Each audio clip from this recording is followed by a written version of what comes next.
មុនខ្លាំងពេកដេកចុចទូរស័ព្ទលើតែគេប្រាប់ថាក្រៅសេវាអូនជានិស្សិតកំរិតបញ្ញាបងដឹកស្មានថាចូលសាលាម៉ោង11យប់ចុចជាប់ហើយអូទូស័ព្ទចាំរោលឺសូប្រុសឆ្លើយលាយនឹងសម្ដេចបញ្ចាញ់ត្រាត្រាយប្រមាណទៅហើយមិនដេចឡើយមិនគេអ្នកឆ្លើយដាច់ដូចជាស្រវឹងលឺមាត់ប្រលឹងប្រឹងច្រៀងតាមភ្លេងថា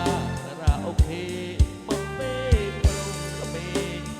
ឲ្យឆ្លក់វងវេនឹងល្បែង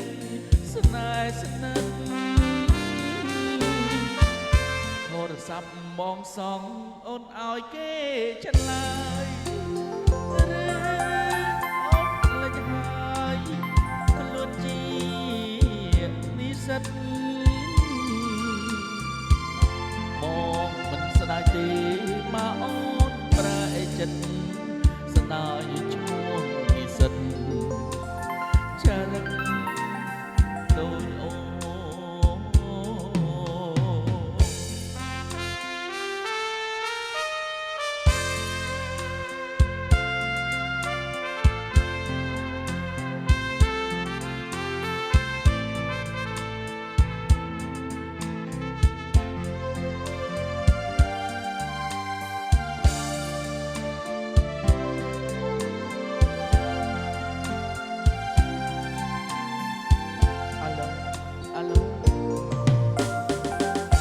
អ្នកឆ្លើយដាច់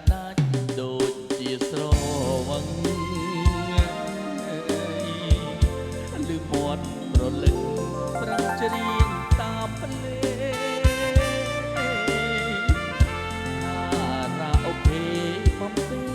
ប្រុសក្មេងឲ្យយកងងវែងនឹងល្បែងស្នេហ៍ស្និទ្ធទូរស័ព្ទបងសងអូនឲ្យគេឆ្លើយឬអូនភ្លេចហើយខ្លួនជានិស្សិតបងមិនស្ដាយទេបើអូនប្រែចិត្ត